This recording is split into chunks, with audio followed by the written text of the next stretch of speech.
Over the years, I've made a few clickbait videos about Wizards of the Coast and Matt Mercer. You may have seen Hasbro stock tanks and Wizards exposed, or D&D disaster, as well as Matt hates this and Scandella Obscura. And people always ask me, do you think Matt Mercer or Wizards of the Coast ever watch your videos? Well, this PAX Unplugged, I bumped into Matt Mercer, as well as Wizards VP of Game Development, Kale, and Director of Wizards Digital, Kale Stutzman. And I played the latest top secret version of the VTT. And upon meeting Kale Stutzman, his first words to me were, Deathbringer. And I'll tell you all about it today on Dungeon Craft. Deathbringer here. Subscribe so you never miss an upload. Welcome to Dungeon Craft. I'm Professor Dungeon Master, and this channel is about all things role-playing games. So you may have seen this story on Roll for Combat or Bob World Builder, but I'm going to tell it from my point of view. We're having breakfast in my hotel. It's me, Bob World Builder, Grace World Destroyer, and Stephen Glicker for Roll for Combat, as well as my wife. And it's Bob's first big con, so I wanted to be with him when he entered that exhibit hall to see the childlike wonder in his eyes. And we're just getting our food when who comes in and sits down almost right across from us. It's Matt Mercer. And Bob is like, it's Matt Mercer. And I'm like, yeah, he eats. And I went on talking about whatever I'm talking about, but Bob is just hearing brr, brr, brr, brr, brr, brr, because across the way is Matt Mercer. So we finish and get up to go, and Matt is finishing at the same time, so Bob works up the courage to go over and introduce himself. And he does. He gets up there and says, hi, and Matt flashes that megawatt smile and says, you're Bob the World Builder. And I think Bob almost fainted. It was really a sweet, wholesome moment. It was like taking my 6-year-old to see Santa, and he's like, Santa knows who I am. And we all go over to introduce ourselves, and he knew who Steven was. He knows who I am. And my wife says, hey, what do you think of my husband's thumbnails where he gives you demon eyes? And he just laughed it off, and he says, that's okay, as long as he's got the content to back it up, which he does. And I pointed out, I actually replaced that demon-eyed thumbnail once the video hit 80,000 views. That way, anyone who's clicking on it now thinks the reason why the video is popular is because of me. And we had a good laugh, and that's when I started talking to him about how he skunked everybody with the 12-sided die and dagger heart. And he got really jazzed up. He was like, yeah, the D12 doesn't get a lot of love. And I got the feeling he could have probably talked about dice probabilities for about an hour, but his publicist took the picture and said he had places to be, and that's totally cool. He was very gracious, and it was great to see Bob's first convention. Like, the first thing that happened before anything else happened is he met Matt Mercer. Now, later on, Matt had a huge seminar. I wasn't there, but I know people who were, and he was talking about the gaming community and how great it is. And he showed this picture. This is Dave from Nerdarchy, me, and Brandish Gilhelm from Runehammer. This was taken at PAX about a year ago in a pub, and how they got it, I don't know, because I didn't send it to him. But it's proof he does watch our channel, he knows who we are, and he considers himself part of the same community. And you know who else has seen my channel? Wizards of the Coast. But before we get into that, if you're interested in my role-playing game, Deathbringer, it is coming, and you can sign up for the newsletter below. Also, if you like The Lost City with Bob, I have a new video called The Demon Tailor about the hunt for a serial killer, and it's on Dungeon Craft Patreon now. Okay, it's Sunday afternoon, the convention is winding down, and Stephen Glicker snags a ticket to play the VTT. He was really excited about it, and I was like, okay, whatever. And I tagged along. So we go into this room. It's a very small room, and there's 2 tables set up. One is for the virtual dungeon builder, and the other is for the VTT. And what it looked like was 6 stations with Alienware laptops, and at the head was the Dungeon Master who narrated the adventure. And as we walked in, we saw Wizards of the Coast Vice President of Digital Game Development, Kale, and Game Director Kale Stutzman. You may recognize them from recent Wizards of the Coast videos. And they knew who we were. They definitely knew who Steven was from the OGL. And they welcomed us, and we sat down to play the virtual tabletop. There was no NDA, but they asked we not take pictures. But I can recreate it from my mind, so this is kind of what it looked like. It looked like digital Dwarven Forge, the high-end molded terrain. Only it has flourishes like burning torches and spell effects. It also rolls the dice and calculates damage for you. And it is not a video game. You pick up your miniature and you move it. There are no animated movements or fighting, combat. Played really smoothly. It integrates all of the D&D rules accurately, and the Dungeon Master can suspend certain rules. So it tells you how far your character can move, but if the Dungeon Master says, no, you can move more than that, then you can move more than that. And it moved like a traditional role-playing game, with the Dungeon Master describing the environment, and you see the basic dungeon, but you have to imagine specific details. And Steven loved it. He was having a great time. I took the mouse and moved it just to see if I could do it, and there are a number of angles that you can look at through the dungeon. Like, you can get an overhead view if you want, and you can kind of look around into the next room if you wish. And how it's going to play out in terms of that in the Fog of War, I don't know. But I can tell you that it looks good, and it looks better than anything that they showed us in the VTT footage. Now, while Glicker played and spent most of his time talking to Chris Kao, I spent most of my time with Kale Stutzman. And turns out Kale watches a lot of Dungeon Craft. He talked about Deathbringer, Ultimate Dungeon Terrain, his favorite episodes, which are the ones where I have my son on and he disagrees with me. And you don't design that location until they say, we are going there. Right? I mean, is that how you do it?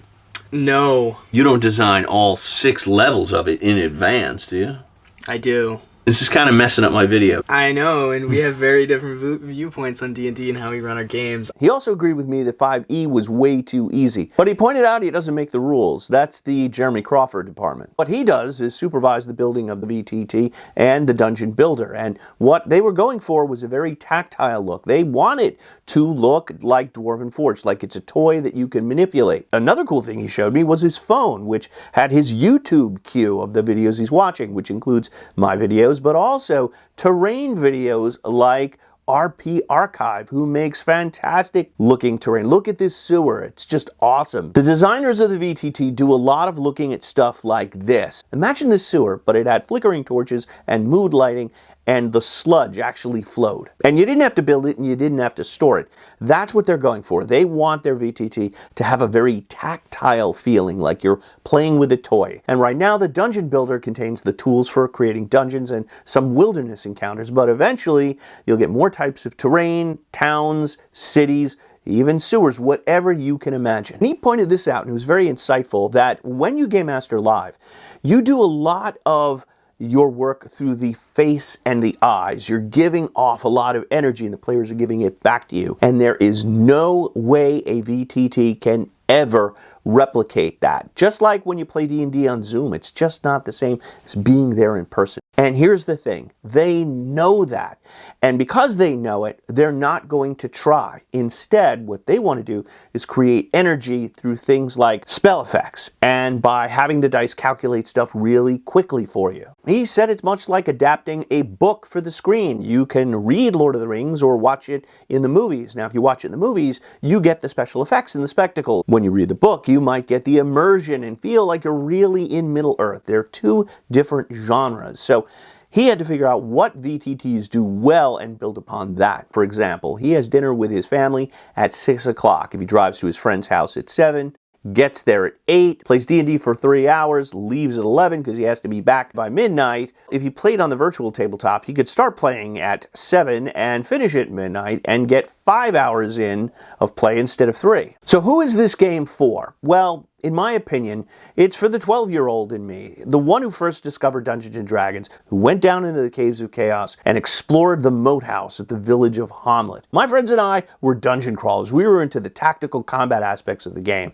It was like, yes, a giant crayfish, we can kill it. If that's what D&D is for you, a tactical game, then you will probably love it. On the other hand, I don't think Critical Role is going to have much use for it, nor will its fans, because the reason you watch Critical Role is to watch those actors play those characters.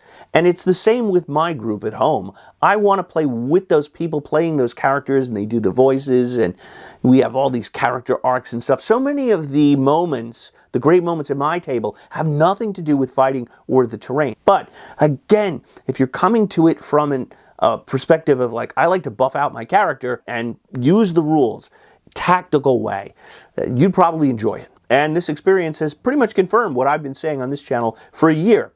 D&D is branching off into another path. Right now you got the Theater of the Mind people. Then you got the miniatures and models people.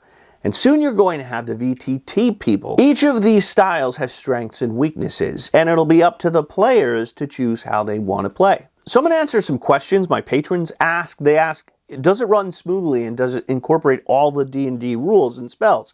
Yes, it does, and I suspect that whatever version of D&D they're working on, it is pretty much done because the programmers would need to know that information in order to program. And it does run very smoothly. You toss the dice, it does all the calculations for you, and I think this could open up a new world of high-level play. The reason why so many campaigns fail before 10th level is because the game gets weighted down under the math, and the combat becomes a slog. But if you could just point and click, roll the dice, and have a computer figure out the damage for your 12th level fireball instantaneously, that makes running high-level games a lot easier. People ask, can the DM overrule the official rules? Yes, we saw that. It tells you how far that your miniature can technically move, but the game master could say, no, you can move further than that. What about homebrew rules? Well, I didn't ask them anything about that. How much you can alter the rules, I'm not sure. Finally, can you buy a +5 Holy Avenger? Like, we're going to have microtransactions that will break the game. The answer is no.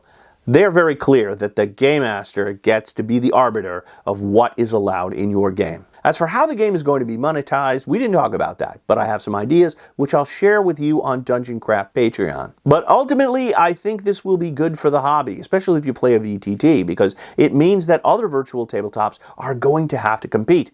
Look, D&D is the most popular role-playing game today, but if you look, there's a lot of other great role-playing games, like the ones from Free League, which are amazing, and they need to be in order to stand out. And that means consumers have more choices and better games, and more games are always a good thing. I'd like to thank Kale and Chris for their hospitality and graciously showing us around. I had a great time.